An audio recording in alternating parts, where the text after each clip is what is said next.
नुकत्याच अवघ्या भारताचे आराध्य दैवत असलेल्या छत्रपती शिवाजी महाराजांचा नवीन पुतळा लोकार्पणानंतर अवघ्या 9 महिन्यातच कोसळून पडला आणि त्या जबर मानहानीच्या घटनेमुळे राज्यातील जनता प्रचंड दुःखी आणि संतप्त झाली आहे.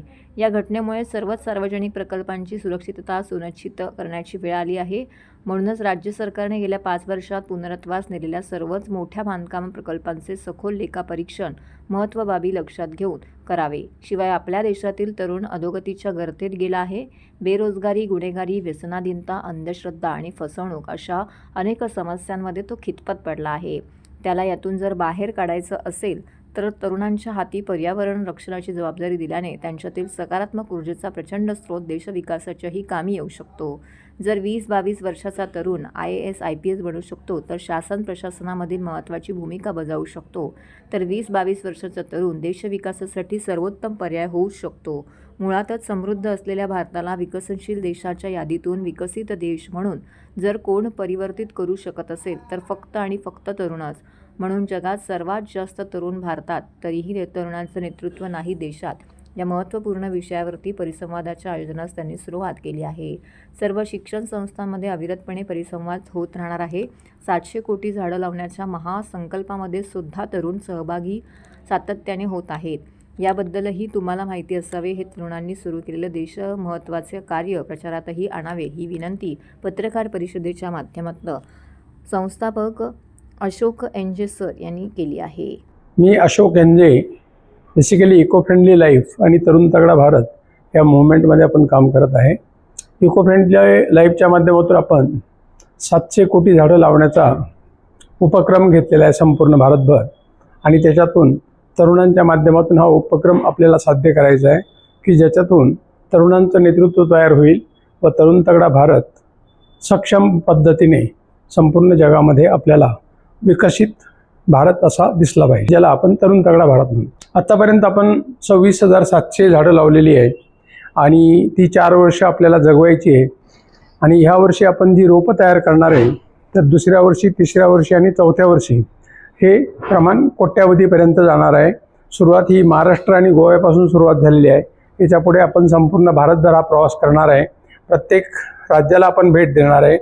केंद्र शासन आहे त्यांना आपण भेट देणार आहे आणि या सगळ्यांच्या माध्यमातून सर्व ज्या शैक्षणिक संस्था आहेत त्यांच्याशी आपण कोऑर्डिनेट करून तरुणांच्या माध्यमातून संपूर्ण भारतभर ही चळवळ आपण राबवणार आहोत. आता तरुणांना तर बेसिकली तरुणांचा विचार काय, त्याची एनर्जी आहे, शक्ती आहे, ती काम करते आणि ही जी शक्ती आहे ही तरुणांमध्ये असते.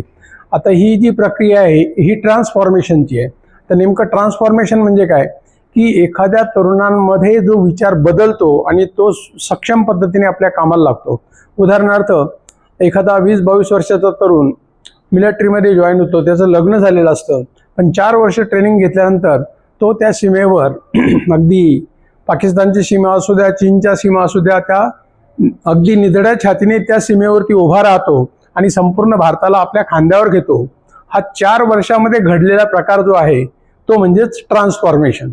आता हेच ट्रान्सफॉर्मेशन आपण आपल्या देशामध्ये प्रत्येक तरुणांमध्ये जर घडवलं, त्यांना त्यांच्या पायावर उभं केलं, तर त्यासाठी फक्त त्यांना त्यांच्या आवडीतनं कामं करायची आहे.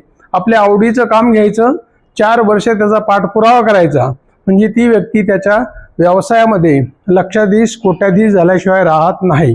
4 वर्ष स्वतःला द्यायची, त्याप्रमाणे तो तरुण स्वयंपूर्ण समृद्ध होतो. 4 वर्षात फळझाड लावलं तर त्याला आंबे येतात, फळं येतात, ते आयुष्यभर देत राहतं, नंतर मेंटेनन्सची गरज पडत नाही. अशा प्रकारे स्वयंपूर्ण समृद्ध भारत हा 4 वर्षात प्रॅक्टिकली घडल्याशिवाय राहणार नाही.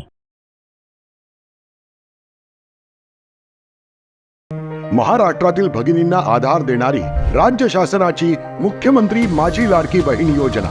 या योजनेअंतर्गत अल्प उत्पन्न गटातील 21 ते 65 वयोगटाच्या भगिनींना मिळणार दरमहा 1,500 रुपयांची मदत. अर्ज करण्यासाठी 31 ऑगस्ट 2024 पर्यंत मुदतवाढ. कुटुंबाचं वार्षिक उत्पन्न 2.5 लाख रुपयांपेक्षा कमी असलेल्या महिला पात्र. कुटुंबाकडे पिवळं किंवा केशरी रेशन कार्ड असल्यास उत्पन्नाचा दाखला आवश्यक नाही. पांढरं रेशन कार्ड असेल किंवा रेशन कार्ड नसेल तर कुटुंबाचं वार्षिक उत्पन्न 2.5 लाखांपेक्षा कमी असल्याचा दाखला आवश्यक. योजनेसाठीचा ऑनलाईन अर्ज नारी शक्ती दूत ॲपवरून किंवा पोर्टलवर भरता येईल. ज्या भगिनींना ऑनलाईन अर्ज भरता येत नसेल त्यांच्यासाठी अंगणवाडी, ग्रामपंचायत, वॉर्ड ऑफिस, सेतू सुविधा केंद्रामध्ये किंवा आशाताई बचत गटाच्या CRP यांची मदत उपलब्ध. आता आपल्याला अभिमानानं म्हणता येईल, सुखी आणि सुरक्षित आहे माझी लाडकी बहीण.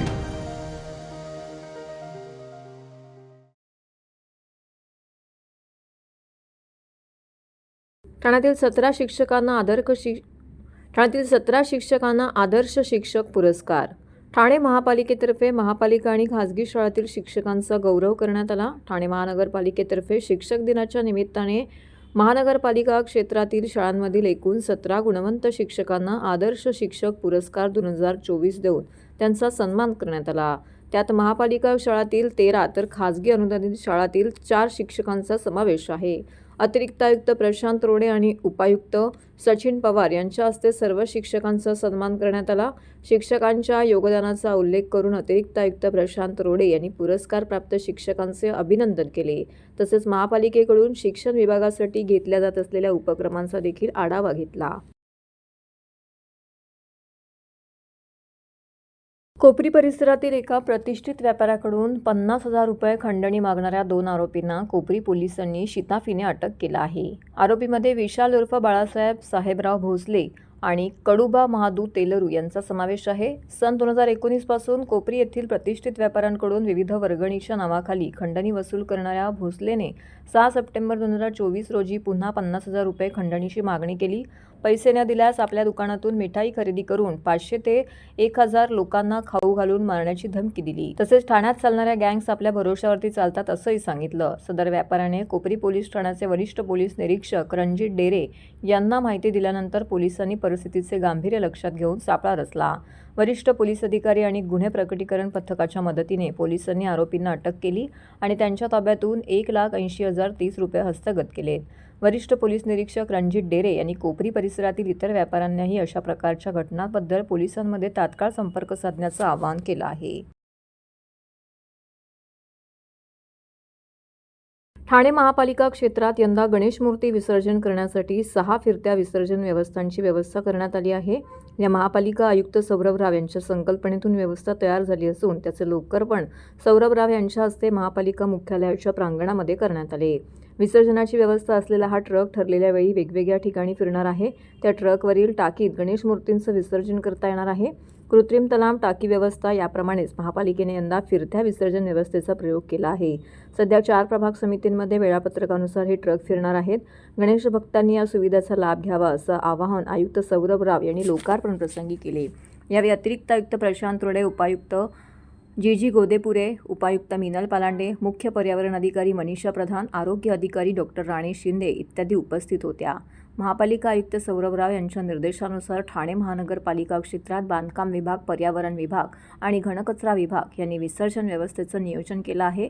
त्यामध्ये 9 विसर्जन घाट, 15 कृत्रिम तलाव, 10 मूर्ती स्वीकृती केंद्र आणि 49 ठिकाणी टाकी विसर्जन व्यवस्था आणि 6 फिरत्या व्यवस्था यांचा समावेश आहे.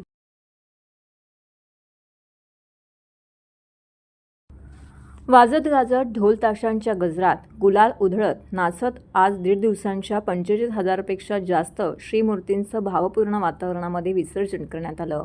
ठाणे जिल्ह्यातील ठाणे, नवी मुंबई, कल्याण, भिवंडी, डोंबिवली, अंबरनाथ आणि उल्हासनगर या भागात तसेच ठाणे ग्रामीण पोलीस ठाण्याच्या हद्दीत 1.5 दिवसांच्या गणपती बाप्पाचं काल आगमन झालं होतं. 1.5 दिवस पाहुणचार घेऊन बाप्पा त्याच्या घरी गेलेत. ठाणे महानगरपालिकेने कृत्रिम तलाव तसेच तलावपाली स्वीकृती केंद्र आणि फिरत्या विसर्जन केंद्राची निर्मिती करून भक्तांच्या घराच्या जवळच विसर्जन करण्याची सोय केली होती. तलावपाली, उपवन, रायलादेवी तसेच घोडबंदर मार्गावरील गायमुख, कोलशेत पूर्व ठाण्यातील चेंदणी कोळीवाडा या विसर्जन घाटावरती भक्त बाप्पाला निरोप देत असल्याचं चित्र सर्वत्र दिसत होतं. ठाणे पोलीस आयुक्तालय परिसरात सार्वजनिक 7 आणि घरगुती 42,000 गणरायांचं विसर्जन करण्यात आले. यावेळी पोलिसांनी चोख बंदोबस्त ठेवला होता. महापालिका प्रशासनाने भक्तांसाठी चांगली सोय केली होती. पोलिसांच्या मदतीला होमगार्ड आणि महाविद्यालयातील विद्यार्थी मदतीला होते. रात्री उशिरापर्यंत बाप्पाचं विसर्जन सुरू होतं. विसर्जनादरम्यान कोणताही अनुचित प्रकार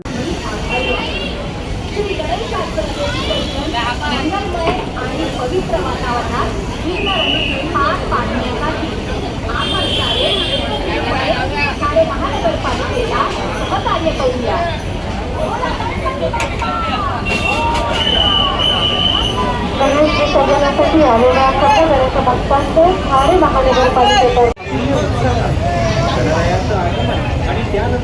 विवेचन करून आता श्रींच्या विसर्जनासाठी आलेल्या सर्व गणेशभक्तांचं ठाणे महानगरपालिकेतर्फे हार्दिक स्वागत. गणपती बाप्पा आपली गणेश मूर्ती या स्वयंसेवकांच्या हाती सुपूर्द करण्यासाठी आपण श्री गणेशाची आरती करतो. श्री गणेशाची ही आरती झाल्यानंतर मूर्ती विसर्जनासाठी स्वयंसेवकांकडे स्वागत करण्यापूर्वी आरती स्थान स्वच्छ राहील याची आपण सारे खबरदारी घेऊया. आपल्यानंतर या ठिकाणी गणेश मूर्ती घेऊन आलेल्या गणेश भक्तांना मूर्ती विसर्जनापूर्वीची आरती करण्यासाठी हे आरती स्थान मोकळं आणि स्वच्छ राहावं याची खबरदारी घेणं हे आपलं कर्तव्य. आपण सारे खबरदारी घेऊया. विसर्जनासाठी आपल्या सोबत आता हरवू शकतात. तसंच इथं आलेल्या सर्व माता भगिनींनाही विनंती आहे की आपल्या अंगावरील दाग दागिने तसंच सोबत असलेली बस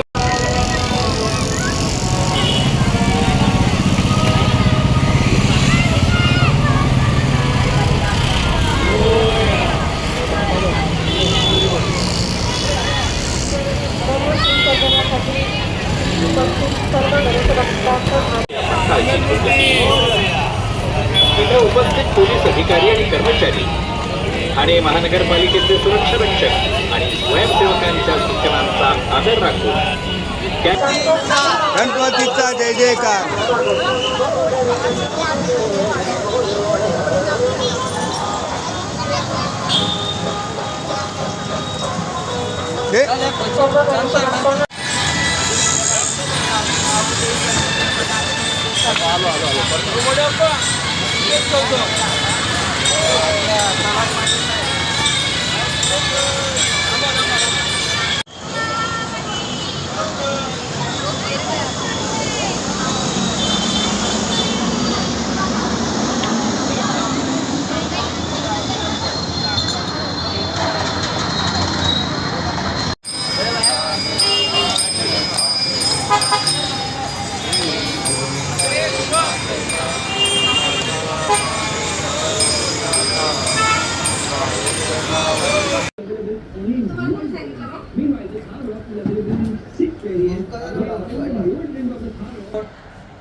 पॉज कर पॉज.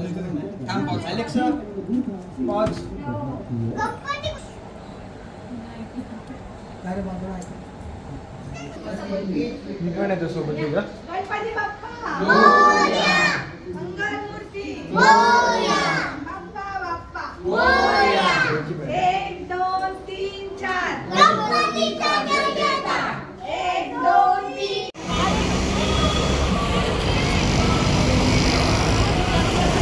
आलेल्या सर्व गणेशभक्तांचं ठाणे महानगरपालिकेतर्फे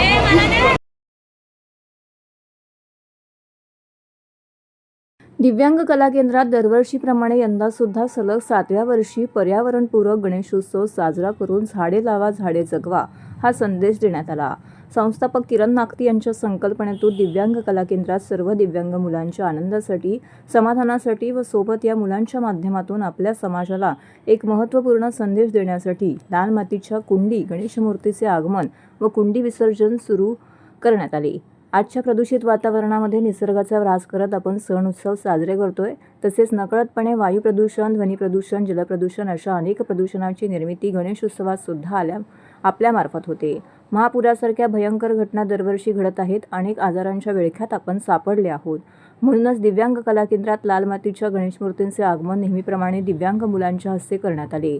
तत्पूर्वी गणेशोत्सवाची इको फ्रेंडली आराससुद्धा दिव्यांग मुलांनी केली. झाडे लावा झाडे जगवा हा संदेश देणारा फलक, सभोवताली विविध रोपांच्या कुंड्या, जी रोपं दिव्यांग रोपवाटिकेत याच दिव्यांग मुलांनी लावलेली असतात. तसेच गणेशमूर्तीची रंगरंगोटीसुद्धा हीच विशेष मुलं नैसर्गिक रंगांच्या साहित्यातून करतात. औषधी, हळद, गंध अशा विविध गोष्टींचा वापर करून मूर्ती रंगवण्यात आल्या. गुरुजींच्या माध्यमातून प्रत्येक दिव्यांग मुलांच्या हस्ते अभिषेक करण्यात आला. आरती, नैवेद्य सर्वच विधी करून अगदी भक्तिमय वातावरणामध्ये बाप्पाच्या गाण्यावरती ठेका धरत नृत्य, गाणी, जल्लोष साजरा करण्यात आला. प्रत्येक दिव्यांग मुलाच्या चेहऱ्यावरती आनंद दिसत होता. बाप्पाला निरोप देताना या लाल मातीच्या कुंडीत गणपतीचे विसर्जन अभिनय कट्टा येथील व्यासपीठावरती एका कुंडीमध्ये करण्यात आले. विसर्जनानंतर काही वेळातच संपूर्ण गणेश मूर्तीचे रूपांतर लाल मातीमध्ये झाले.